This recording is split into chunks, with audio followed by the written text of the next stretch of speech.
बिहार के शिक्षा मंत्री और जदयू कोटे के वरिष्ठ नेता सुनील कुमार ने आज एक संवाददाता सम्मेलन में शिक्षकों की ट्रांसफर नीति को लेकर बड़ा ऐलान किया। उन्होंने कहा कि राज्य सरकार द्वारा लागू की गई नई ट्रांसफर नीति पर फिलहाल तत्काल प्रभाव से रोक लगाई जा रही है। यह निर्णय शिक्षकों और संगठनों द्वारा उठाए गए मुद्दों और चल रही सक्षमता परीक्षाओं को ध्यान में रखते हुए लिया गया है। मंत्री जी ने कहा कि हमने शिक्षकों और संगठनों की चिंताओं को गंभीरता से लिया है। सभी 5 समझौता परीक्षाएं संपन्न होने के बाद ट्रांसफर नीति में आवश्यक संशोधन किए जाएंगे। इसका उद्देश्य सभी शिक्षकों को अधिक संतुष्ट और न्यायपूर्ण अवसर प्रदान करना है। उन्होंने यह भी स्पष्ट किया कि क्षमता परीक्षा पूरी होने के बाद शिक्षकों को ऑप्शन वेबसाइट पर उपलब्ध कराया जाएगा ताकि वे अपनी प्राथमिकताएं दर्ज कर सकें। मंत्री ने कहा कि नियुक्ति प्रक्रिया भी पहले से तय दिशा निर्देशों के तहत पूरी की जाएगी। शिक्षा मंत्री ने शिक्षकों से अपील करते हुए कहा कि सरकार उनके हित में फैसले ले रही है और नई नीति को संशोधित करने का मकसद सभी को समान अवसर और बेहतर कार्य संतुष्टि प्रदान करना है। बिहार सरकार का यह कदम शिक्षकों और संगठनों के बीच सकारात्मक संदेश देने की दिशा में एक महत्वपूर्ण प्रयास माना जा रहा है। नई ट्रांसफर नीति पर अंतिम फैसला समझौता परीक्षाओं के बाद लिया जाएगा। सभी का स्वागत है। आप सभी को नमस्कार। देखिए, बहुत ही संक्षिप्त प्रेस कॉन्फ्रेंस हम लोगों ने बुलाया है। इसकी वजह है कि बहुत से शिक्षकों ने, शिक्षिकाओं ने और शिक्षक संगठनों ने जो हमारी ट्रांसफ़र नीति है, जो पॉलिसी हम लोगों ने लाया, काफ़ी सोच विचार के और उदार भी है, उसके संबंध में कुछ उनके मन में बातें थी, रिजर्वेशंस थे। तो उन पर सहानुभूतिपूर्वक विचार करते हुए माननीय मुख्यमंत्री जी से विचार विमर्श करके, पदाधिकारियों से विचार विमर्श करने के बाद, उनसे विचार विमर्श करके हम लोगों ने एक निर्णय लिया है कि जो ट्रांसफ़र नीति है, स्थानांतरण नीति है, उस पर हम लोग तत्काल स्थगित रखेंगे। दूसरी चीज़, ये जो सारी सक्षमता परीक्षाएं हैं वो सब पूरी हो जाएंगी, जो 5 चांस दिए जा रहे हैं। तो उसके बाद कम से कम सभी को एक मौका मिलेगा, क्योंकि अभी करने से जो लोग सक्षमता परीक्षा दे रहे हैं या देने वाले हैं, तो उनके साथ थोड़ा एक तरह से उनको उतना फेयर नहीं होगा उनके लिए। इसलिए हम लोगों ने सहानुभूतिपूर्वक सभी पहलुओं पर विचार करके सोचा है कि ये जो सक्षमताएं परीक्षाएं हो जाएंगी और जो नीति है उसमें आवश्यकता अनुसार हम लोग कुछ बदलाव भी कर सकते हैं। लेकिन जो प्रक्रिया है इम्तहान की वो चलेगी, सक्षमता परीक्षा की। दूसरे जो नियुक्ति है वो पूरे राज्य में 1,14,000 से ज़्यादा जो काउंसलिंग में बिल्कुल हर तरीके से सही पाए गए हैं, उनकी नियुक्ति भी कल होगी। लेकिन जो ट्रांसफ़र पॉलिसी है, तत्काल हम लोग उसको स्थगित रखे हुए हैं, उसका पुनः विचार भी कर रहे हैं और आवश्यकता हुई तो हम लोग कुछ उसमें संशोधन भी करेंगे।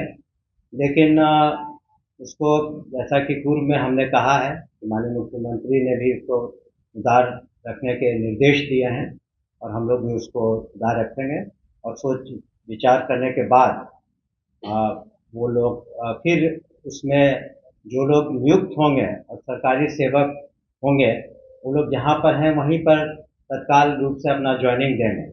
उसके बाद एक साथ जो सभी शिक्षक अपना ऑप्शंस देंगे, जो हम लोग नया वेबसाइट, हम लोग जो नया उसमें तरीके से उसको फिर लाएंगे और हमें उम्मीद है कि उसके बाद पूर्णतः अभी काफ़ी लोग संतुष्ट हैं, लेकिन और अधिक लोग संतुष्ट होंगे। लेकिन जो लोग को मौका शुरू में नहीं मिलता क्योंकि अभी उनको सक्षमता परीक्षा देनी बाकी है, तो उनके साथ भी हम लोग फेयर रहेंगे। तो इन्हीं कारणों से तत्काल रूप से हम लोगों ने उस पर स्थगित करने का विचार किया। अब देखिए, जो जो एजेंसी एक मिनट, जो एजेंसी उसको कर रही है, तो अगर किसी तरह की शिकायत मिलती है तो उसमें निश्चित रूप से उसमें इंक्वायरी होती है, और अगर कोई दोषी होता है तो कार्रवाई होती है। अगर अगर कोई वो जब भी पेपर लीक हुआ आनंद किशोर ही थे, आनंद किशोर पर कोई कार्रवाई आप लोग कर रहे हैं क्या? अगर इस तरह की, ऐसा तो नहीं है, जो रूल ऑफ लॉ है तो सभी के लिए बराबर है। अगर किसी किसी तरह की कोई बात आती है तो सरकार तो कार्रवाई करती है, लेकिन अगर कोई प्रूफ हो कि इस तरह की बात है तो निश्चित रूप से अगर कोई शिकायत आती है तो उस पर गहन रूप से सरकार के द्वारा, एजेंसीज के द्वारा छानबीन होती है। सर, जो न्यूज का जो चार्जशीट तैयार हुआ है समाचार पत्र में आया, उसमें ये कहा गया है कि सीआईडी ने भी पेपर लीक किया है। देखिए, उस जो भी जब भी कोई जांच एजेंसी, इन्वेस्टिगेटिंग एजेंसी कुछ कार्रवाई करती है तो वो सर्टेन रिकमेंडेशंस भी कंसर्न डिपार्टमेंट को देती है। अगर कोई रिकमेंडेशन उनके द्वारा आता, क्योंकि इन्वेस्टिगेशन करना डिपार्टमेंट का काम नहीं, उसके लिए स्पेशलाइज्ड एजेंसीज हैं। अगर उनके द्वारा कोई बातें लिखित में आती हैं तो डिपार्टमेंट उस पर कार्रवाई करता है। मंत्री महोदय, आपके विभाग में दिया हुआ है, चुनाव आयोग से भी कंप्लेन हुआ कि गलत बहाली हुई है, और वीडियो भी वहां से रिपोर्ट दिया जाना रहा कि गलत बहाली हुई है। देखिए, जो अगर कहीं पर निश्चित रूप से उसका अध्ययन करके जो उचित कार्रवाई होगी, आपको भी इसके बारे में हम बता दें।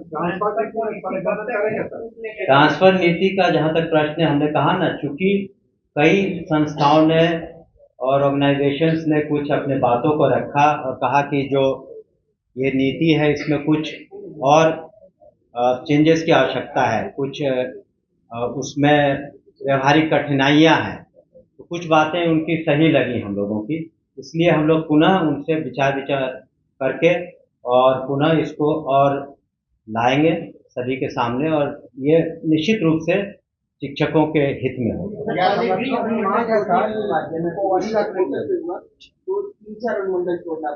नहीं तो इसीलिए वो सब व्यवहारिक कठिनाइयां जो हमने कहा कि कई जिलों में एक ही अनुमंडल है, तो कुछ व्यवहारिक कठिनाइयां हैं, उन सबको हम लोग दूर करेंगे।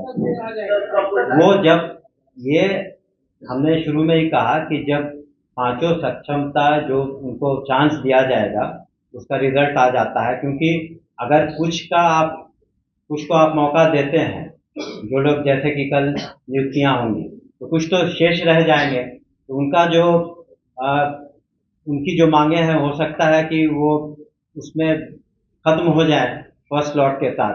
उनका कहना था कि बाकियों को भी मौका मिलना चाहिए उतना ही जितना पहली बार पास किए हैं, क्योंकि सभी तो एक ही तरह के साक्षरता टेस्ट पास कर रहे हैं, सभी नियोजित शिक्षक थे और अब विशिष्ट शिक्षक होंगे।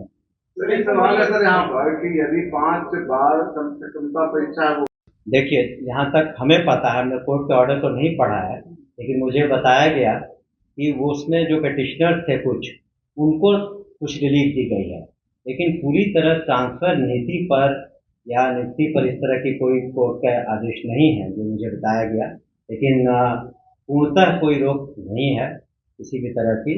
उनको कुछ पेटिशनर को कुछ रिलीफ दिए गए हैं, उसको पढ़ के हम लोग जो कोर्ट का आदेश है जो हम लोग को जवाब देना होगा देंगे, लेकिन ये निर्णय तो हम लोगों ने कल से ही विचार किया था और सुबह ही इस पर हम लोगों ने निर्णय ले लिया।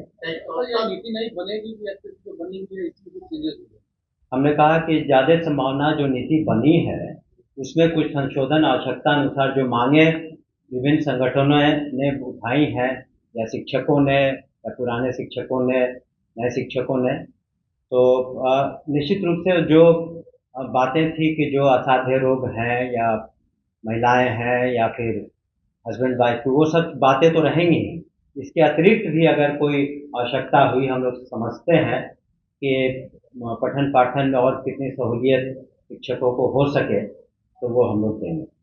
अनुमंडल को लेकर के जो पुरुष शिक्षक थे वो कहीं नाराज थे, तो उस पर क्या? वही हमने कहा ना, इन्हीं सब ले करके कुछ लोग मिले भी हमसे, पदाधिकारियों से भी मिले, तो हम लोगों ने, ऐसा तो नहीं, हम लोगों ने तो जब इतना माननीय मुख्यमंत्री जी ने किया है शिक्षा विभाग के लिए, शिक्षकों के लिए इतनी नौकरियां दी जा रही हैं, तो उनकी बातों को भी हम लोग सुन रहे हैं, और इसीलिए हम लोगों ने एक कह सकते हैं कि तरीके से उस पर स्थगन लगाया है और उसमें जो आवश्यकता अनुसार हम लोग संशोधन भी करेंगे पूरी बातों को पढ़ करके, ताकि किसी तरह की कोई किसी को डिससैटिस्फैक्शन नहीं हो। जी, कल होगा पूरे बिहार में। ये एक तो माननीय मुख्यमंत्री के कर कमलों द्वारा अधिवेशन भवन में होगा और दूसरा जिलों में होगा। मंत्री महोदय अभी 2 दिन से आ रहा है कि अगला